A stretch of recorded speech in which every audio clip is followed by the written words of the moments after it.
मैं अपने तमाम पाकिस्तानी भाइयों से मुल्तमिस हूँ कि 14 अगस्त हमारे तजदीदी अहद वफा का दिन है कि पाकिस्तान हमारा मुल्क है. د ښځې د پلنه ککرۍ وغیم بند کا شرمېدل یا دلا بې غیرته بړوا په دې څټ کې دی د بې غیرتۍ نه کوتونه شوي دي تاله شرم نه درځي چې ته اوس هم د 14 ګز نارې وې 14 ګز بوز او په د خپله سوپره باندې ورننه باسه څو پیره تاسو د تحریک انصاف ورکر راویست او ذلیل هم کړه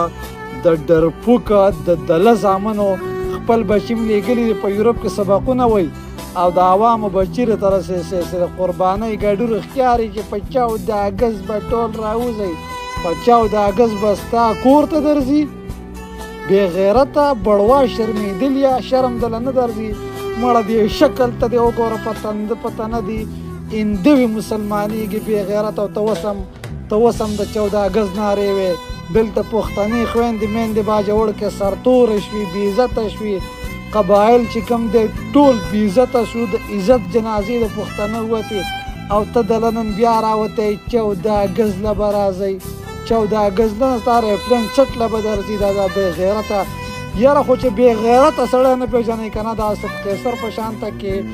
غټ څټ او پلنڅټی سړی به ستا نبض د دله وغیم د اوسه په تا کې شرم او حیا نشته ته په دې حل کې هم د 14 ګز نارې